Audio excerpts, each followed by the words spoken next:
두 가지. 피지 분비량을 줄이고 피부 탄력을 올려주면 되겠죠? 잃지 않게 해준다거나. 네. 솔직하게 말씀드려도 되나요? 모공은 시술로도 힘든 영역인데 화장품으로는 솔직히 진짜 효과 없을 것 같아요.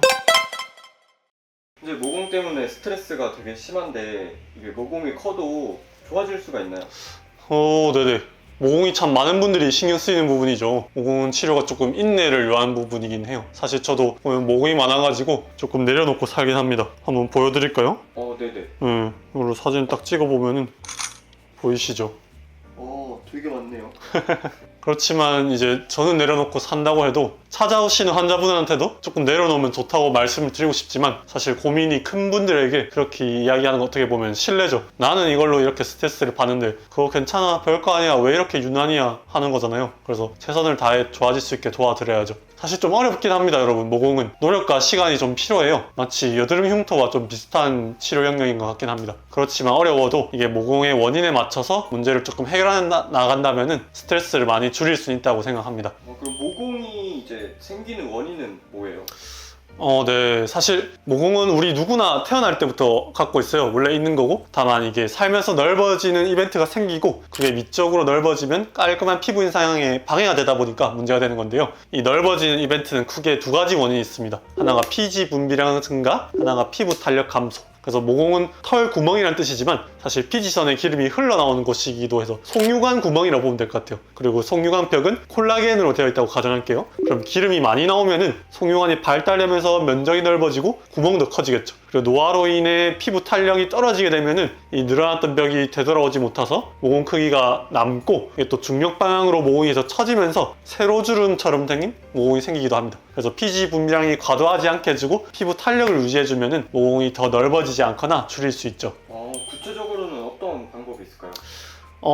두 가지. 피지 분비량을 줄이고 피부 탄력을 올려주면 되겠죠? 잃지 않게 해준다거나. 그래서 먼저 피지 분비량. 과도한 피지 분비량을 줄이기 위해서 제일 중요한 거는 스트레스를 줄이는 거예요. 우리가 스트레스를 받으면은 피지 분비량이 늘어나게 됩니다. 스트레스 늘리는 게 잠을 잘 못 잔다던가 식사를 잘 못한다던가 운동을 못하는 것들이에요. 근데 인생의 시기에 있어서 이런 것들을 잘 지켜도 어쩔 수 없이 산유국처럼 기름이 팡팡 나올 때가 있습니다. 사춘기처럼요. 그래서 생활 습관만으로 이 피지 분비량을 줄일 수가 없을 때 의료의 힘을 빌려보면 좋을 것 같고, 병원에 오시면은 약 처방과 피지 분비량을 줄이는 레이저 시술이 가능합니다. 그래서 약 처방 같은 경우는 이소티논이라는 상품명이기도 하죠. 전체적인 피지선을 억제해 피지 분비량을 줄일 수 있고, 레이저로는 골드 PTT라는 약물 도포 레이저 시술로 활성화된 피지를 효과적으로 억제할 수가 있습니다. 두 번째는 탄력인데요. 탄력은 이제 그 후에요. 피지가 계속 나오는데 탄력을 잡아줘봐야 속유관이 줄어들지 않기 때문에 피지 분비 억제가 먼저고, 이제 피지를 잡았다 하면은 탄력에 조금 신경을 써야겠죠. 탄력의 가장 큰 적은 노화입니다. 노화를 일으키는 생활 습관을 막아주는 게 중요하죠. 그래서 늘 말씀드리는 얼굴을 건조하게 한다던가 너무 마찰을 시켜준다던가 자외선을 차단을 잘 해주는 것이 중요합니다. 그래서 이런 생활 습관을 되게 잘 가져갔음에도 불구하고 생기거나 이미 이전에 잘 하지 못해서 이미 커진 모공이 있는 상황이면은 그때 의료시술을 도움을 받아보면 마찬가지로 좋을 것 같죠. 피부 탄력을 올려주는 시술 같은 경우에는 전체적으로 원리가 콜라겐을 채워주는 시술이라고 보면 될 것 같습니다. 그래서 고주파 시술, 서마지, 올리지오, 볼리머처럼 열을 가해서 콜라겐들을 짱짱하게 채워주는 시술이 도움이 되고, 바늘 고주파라고 해서 포텐자, 시크릿, 버추처럼 바늘로 찔러서 고주파를 흘러내는 시술도 모공에 도움이 많이 되고요. 직접적으로 콜라겐 유도를 해서 주사를 해서 콜라겐을 채우는 방법도 있습니다. 대표적으로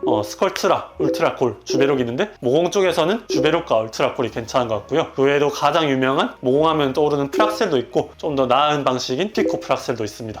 시술은 되게 엄청 종류가 많네요. 종류가 많긴 합니다. 이런 거는 상담을 통해서 뭐가 적절한지 봐야 되겠죠? 아무래도 직접 보고 피부 타입에 따라서 조금 추천드리는 시술이 달라지긴 합니다. 그럼 화장품도 되게 많잖아요. 화장품은 네. 어떨까요? 솔직하게 말씀드려도 되나요? 네. 이게 강한 에너지로 몇 번을 해도 조금 좋아지는 만큼 모공은 시술로도 힘든 영역인데 화장품으로는 솔직히 진짜 효과 없을 것 같아요. 그러면 피부 타입별로는 어떤 시술을 받으면 좋을까요? 일반적인 경우에는 비슷합니다. 우선 시술 이전에 생활 습관으로 피지 분비량을 관리하고, 피지 분비량 관리가 안 되면은 약과 골드 PT 같은 같은 시술로 피지 분비량을 먼저 관리하고요. 그 후에 탄력을 올리기 위한 고주파나 프락셀, 콜라겐 주사 같은 게 도움이 되는 건 동일한데요. 근데 피부 타입 중에서 치료가 까다로운 두 가지가 있습니다. 첫 번째는 피부 자체가 좀 짱짱하고 단단하게 두꺼운데 모공이 넓으신 분들이 있으세요. 두 번째는 그냥 사람을 막론하고 코에 생긴 모공입니다. 이 두 가지가 사실 똑같은데요. 코가 애초에 피부가 짱짱하고 단단하고 두꺼운 곳이기 때문입니다. 이런 경우에는 치료에 대한 반응도가 다른 부분에 비해 가지고 조금 떨어지는 경우가 있어요. 그렇기 때문에 조금 시간이나 횟수가 많이 필요하긴 합니다. 아무래도 현실적으로 그러다 보니까 비용도 많이 들고 믿음도 필요하겠죠. 그런데 좋아지는 건 100%가 아니다 보니까 내가 진짜 이 스트레스가 커서 정말 뭔가를 하고 싶은 분들에게 이런 모공 시술을 추천드리긴 합니다. 그리고 한 가지가 더 있는 것 같은데요. 피부가 얇고 예민한 분들이 있으십니다. 이런 분들도 모공이 좀 고민이 돼서 오시는 경우가 있는데 모공 치료의 대표적인 프락셀을 받았을 때 그 높은 에너지를 견디다 못해 오히려 피부가 뒤집어지는 경우가 생기죠. 그래서 본인이 현재 트러블이 있고 피부가 좀 건조하고 예민하다면 모공 치료는 잠시 보류해야 합니다. 모공 치료가 진짜 좀 쉬운 건 아니네요. 되게 흔한데.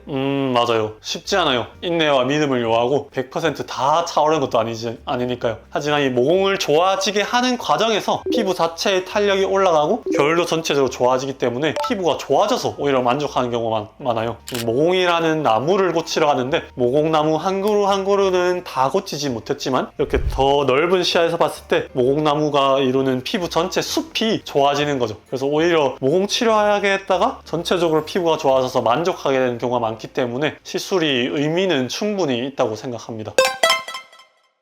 모공으로 스트레스 받는 손님들이 피부과 쪽에서도 비중이 되게 큰 것 같습니다. 제일 중요한 거는 이게 탄력이 떨어지지 않게 늙지 않게 해주고 과도한 피지 분비량을 줄일 수 있는 생활 습관을 다시 강조드리고요. 그래서 피부 자체 보습을 잘 해주고 자외선을 차단하고 너무 뽀득뽀득 닦지 않게 마찰을 줄여주고 규칙적인 생활 습관, 식사와 수면이 중요하다. 근데 그럼에도 불구하고 생긴 과도한 피지 분비나 이미 떨어진 피부 탄력으로 생긴 모공은 시술이 도움이 된다고 말씀을 드릴 수 있을 것 같고, 대표적으로 피지 분비량을 줄이고 탄력을 올리는 시술이 있다. 피지 분비 같은 경우는 이소티논 약 처방과 골드 PTT 같은 레이저 시술이 도움이 된다. 피부 탄력 같은 경우는 서마지 포텐자 같은 고주파 시술이 괜찮고, 직접 콜라겐을 넣어주는 콜라겐 부스터, 울트라콜 주베룩이나 아니면 이미 유명한 프락셀이나 피코 프락셀을 받아보면 도움이 될 것 같다. 근데 이 시술 같은 경우는 피부 타입에 따라서 조금씩 추천해 드릴 수 있는 분들이 다르다고 말씀드릴 수 있을 것 같습니다. 그렇게 시술을 받으면 모공이 100% 다 좋아지는 건 아니지만 어느 정도 좋아지면서 전반적으로 나무 아닌 얼굴 전체 숲, 전체 피부가 좋아지면서 모공으로 인해 생겼던 고민과 스트레스가 많이 해소될 수 있을 거라고 충분히 말씀드릴 수 있을 것 같습니다. 이상 하원장이었습니다.